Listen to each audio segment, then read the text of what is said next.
Hello everybody, it's me Billy of SpeedForce Productions, and welcome to part 4 on the Sonic Colors Ultimate playthrough. Last time we were in Starlight Carnival, and now in this part we are in Planet Wisp.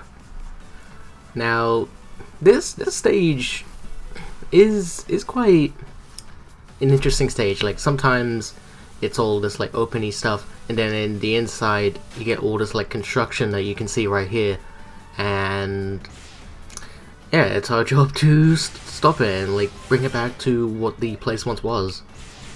I'll be honest, when this stage was in Sonic Generations, I honestly was hoping that it wasn't the construction stuff mainly. I was hoping a more open kind of area. But of course it is going through like time, so it could be like it's going through the events of like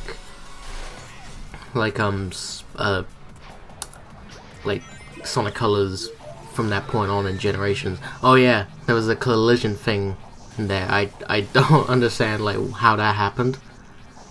It was probably a mistake that was there, because like I had installed all the current patches at the time of recording that, so I couldn't tell you for the life of me if that was a mistake on the game's end or the devs.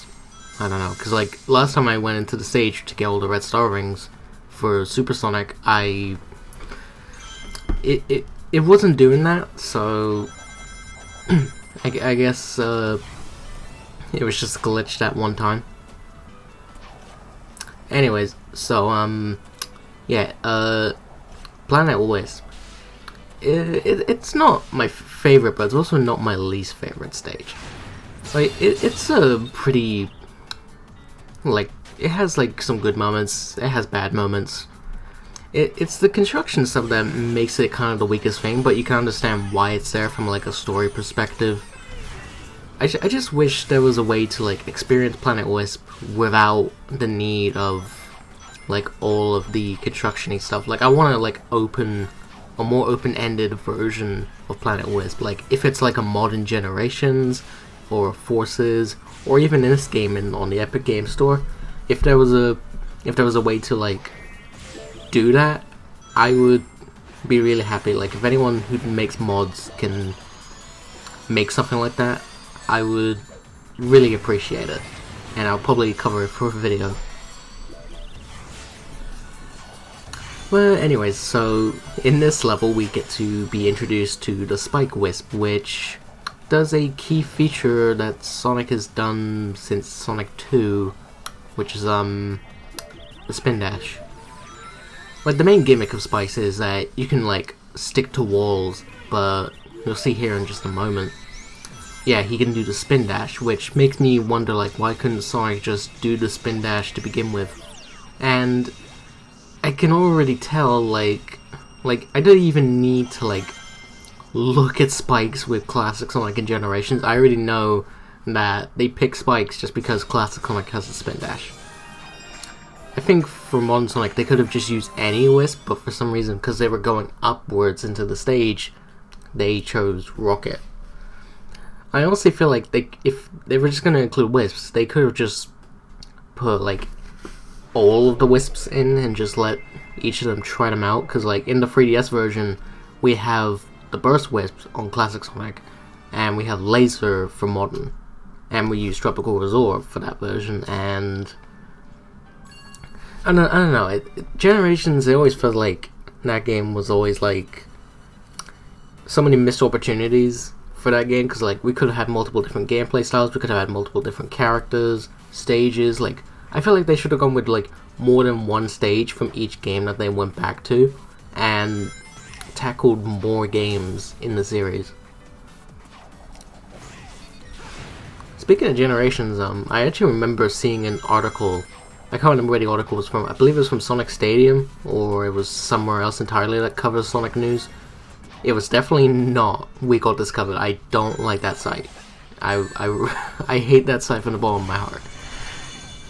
Anyways, so I remember seeing an article saying like why Sonic Colors was made in the first place, and apparently it was because they couldn't get Sonic Generations onto the Wii. Now, I can't really back that up until I like find the article. If I found it whilst this video is rendering, then I'll link it in the description. If not, then just give me some time to go find it. Until I find it, then I'll put it in the description. And I'll probably say in a video like, hey, I found it, it's in this video in the description, because it's related to that topic. But yeah, I remember seeing a thing saying that Sonic Colors was made because Sonic Generations couldn't get put onto the Wii. Which, I don't know if I could believe that, honestly. I feel like they could have done it. Like, they could have done like what they did with Sonic Unleashed and get Dimps to make like a console version. Because Dimps could do it. And I remember the first time I played that version, because I didn't play the 360 version of Unleashed at the time, and I thought it was a really good game. So if they could have done it for Unleashed, I don't see why they couldn't have done it for Generations. It's probably because they were probably working on Sonic 4 at the time. Maybe that was the reason. But then again, they were also working on a DS version of Sonic Colors, so who's saying they couldn't work on more than one Sonic game? I don't know. Anyways, so I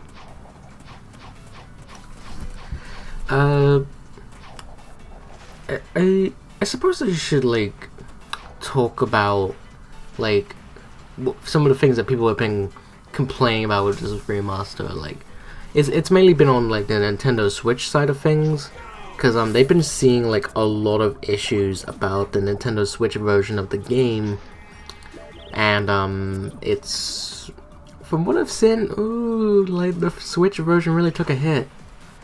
Like, if it was that bad, I feel like they shouldn't have put Colors Ultimate on the Switch.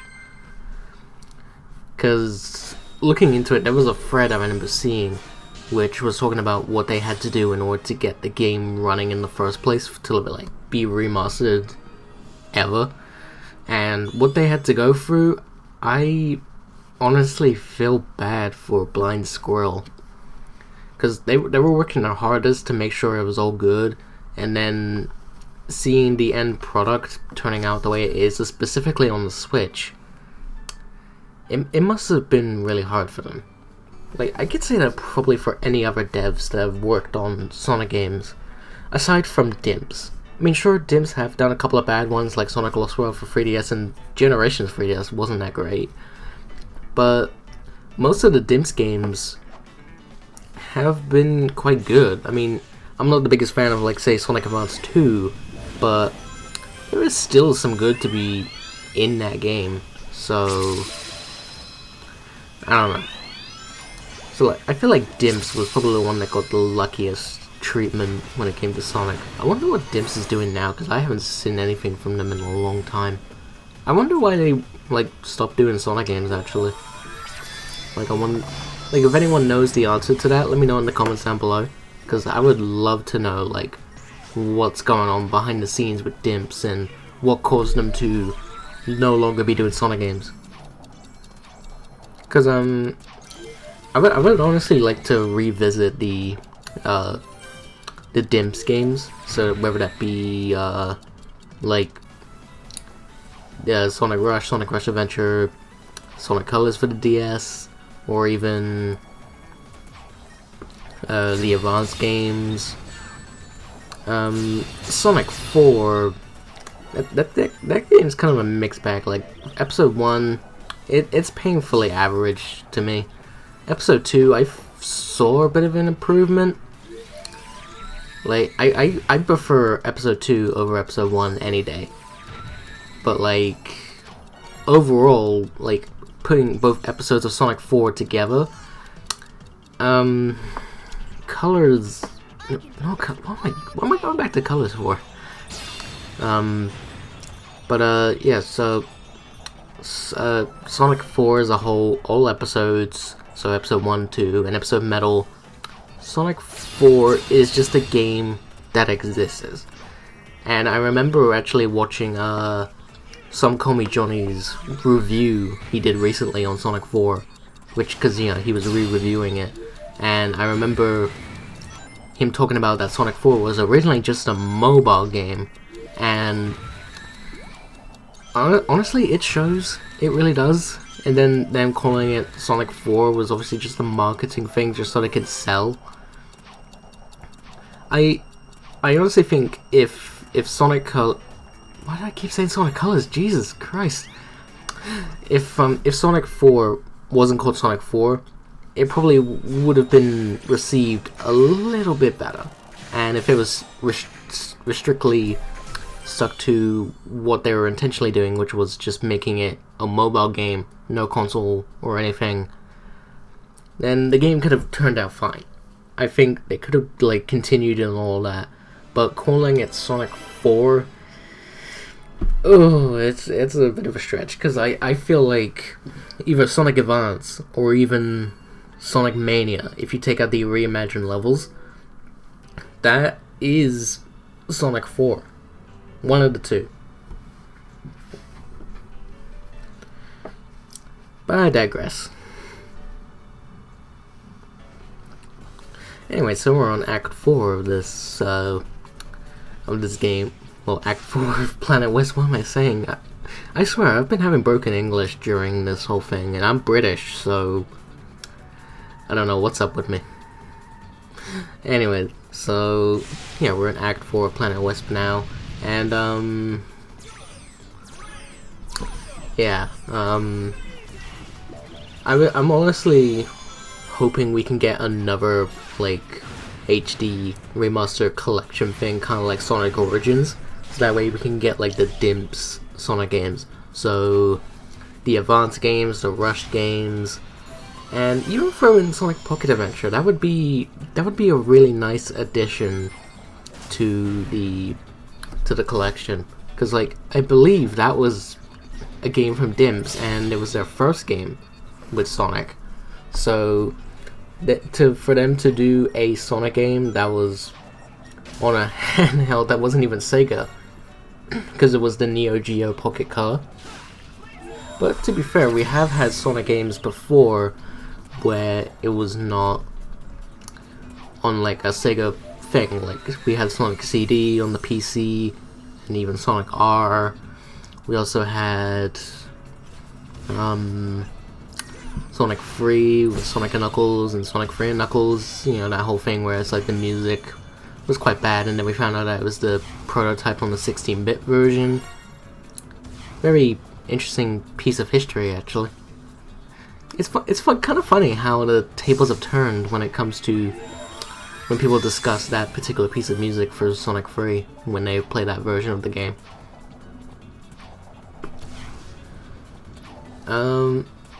But yeah, there's also, of course, arcade games, because, you know, arcades. Because, like, heck, even Nintendo still does arcade games. Because, like, I think when I saw Shang-Chi, I was on the bus on the way home, and when I was looking out the window, what caught my eye was an arcade machine, which I believe was on Mario Kart 8, which, I'll be honest, that actually did surprise me in a way. I honestly couldn't explain it for the life of me. Anyways, we got a cutscene. You know, as alien as this place is, there's something very Eggman-ish about it. I think he's transforming it somehow, making it part of his theme park. Attention guests, if you can hear this message, you are trespassing in an area still under renovation. If you are not a robot, please return to the main park areas and ignore anything evil you might have seen here. Thank you. It looks like the theme of his park is universal domination and the conquest of alien races. It's more than a theme, it's a reality. He's using them like some kind of living intergalactic gasoline. That's pretty low, even for a sleazeball like Eggman. Some displacement of indigenous aliens and destruction of natural resources may occur. Eggman Enterprises not responsible.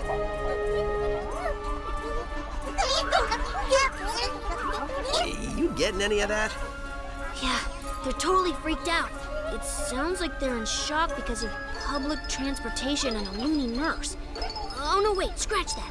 They're in shock because of their planet's strange transformation and having been dragged across the universe. Well, I still can't believe he kidnapped the whole planet. How did somebody do that? They're They're saying it was either ice cream or a tractor beam. Yeah, well, I'm going to guess it wasn't ice cream shooting out of those generators. If it was, I would get one for back home. Dude, I'd get two. Now, if everyone will excuse me, I'm going to put a stop to these renovations.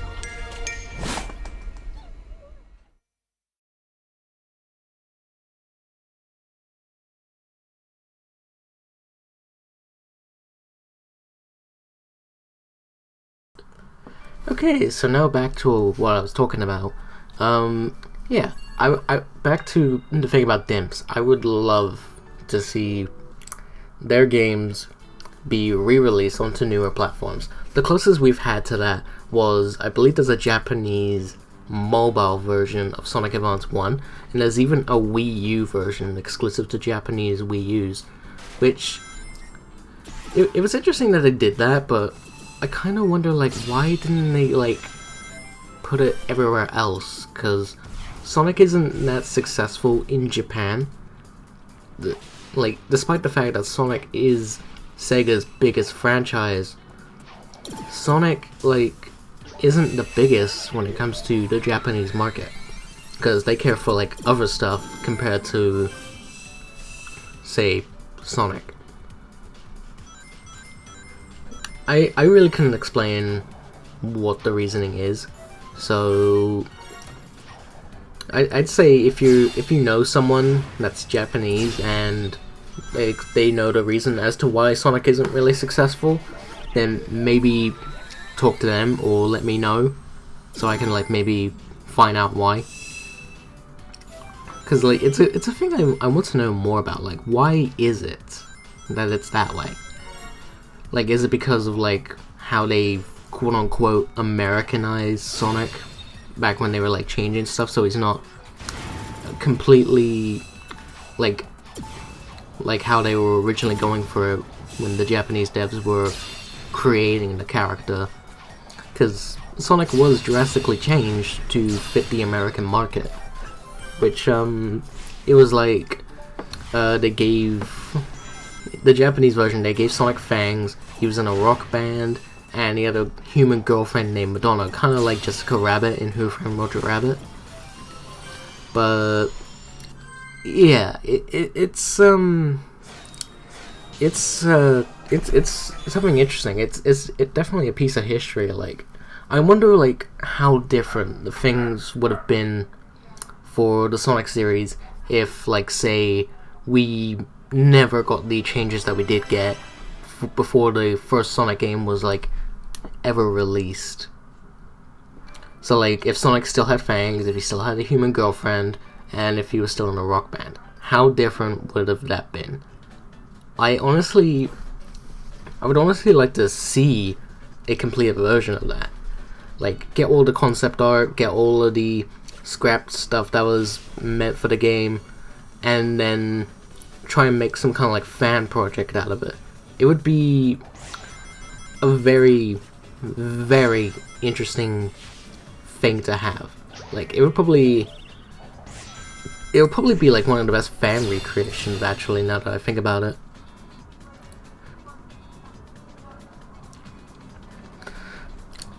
Anyway, so we're on the final act of this stage. I believe it's the final act, and then we go to boss fight.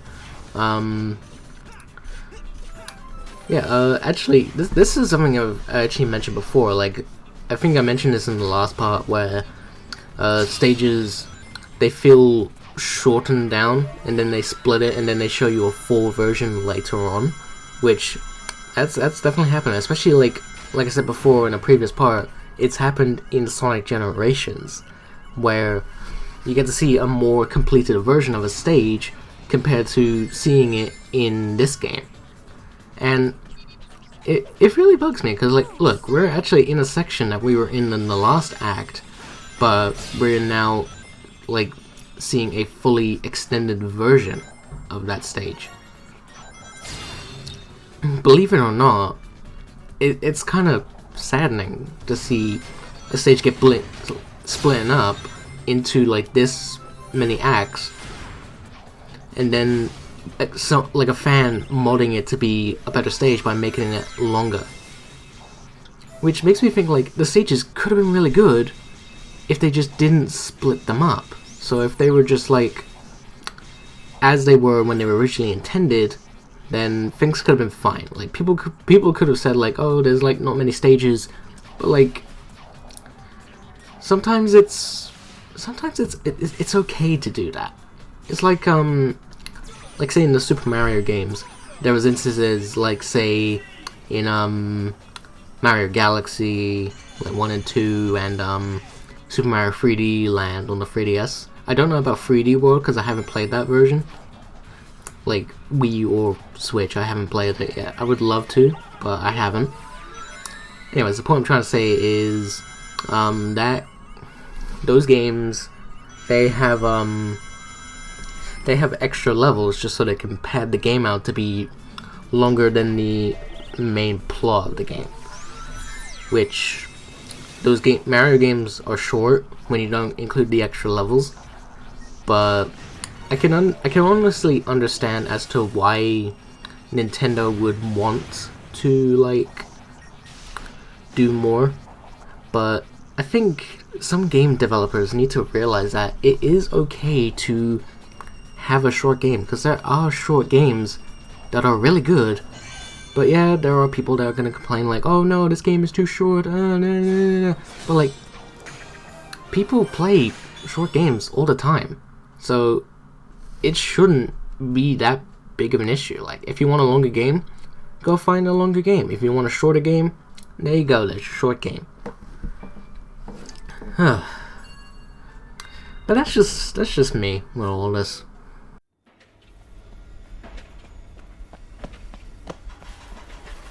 And there's the generator. It seems like these guys are getting harder and harder to find.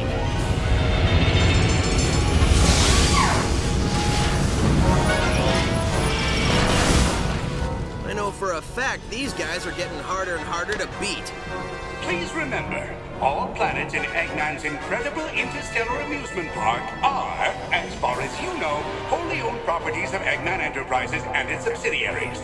All unauthorized photography, video reproduction, or shutting down of generators is strictly prohibited. Thank you. Eggman, I am going to save this planet, and I am going to free these aliens. No copyright law in the universe is going to stop me. We can save a lot of time and broken robots if you just quit now.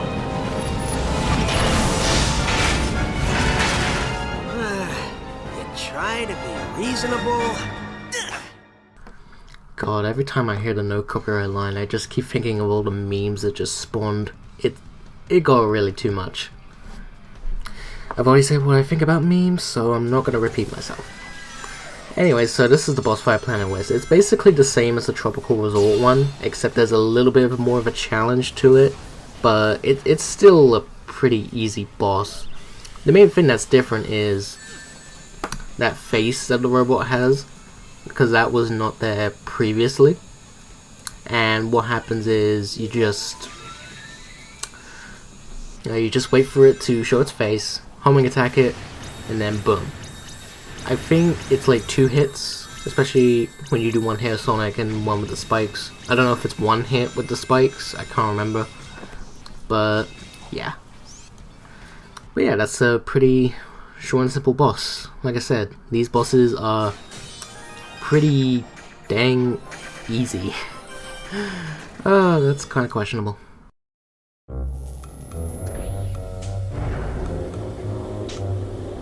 Wow, sometimes I even impress myself. For a second there, I wasn't sure I was going to pull it off. Oh, who am I kidding? We both knew how this would end. Are you talking to the broken robot who can't hear you? Maybe. That's between me and the robot. See, the important thing here is the alien planet is free. Absolutely. So, we can just forget about the whole talking to dead robots thing, right? Nope. I knew you'd say that. Oh, come on. I've seen you save the day a lot of times, but I've never seen you talk to a pile of metal. Touché. What is this game's writing? I don't know. Anyways guys, that is it for this part of Sonic Colors Ultimate. If you enjoyed, leave a like, comment down below what you think of all the things I've talked about today, and I'll see you all in my next video. Until then, Take care. Bye-bye.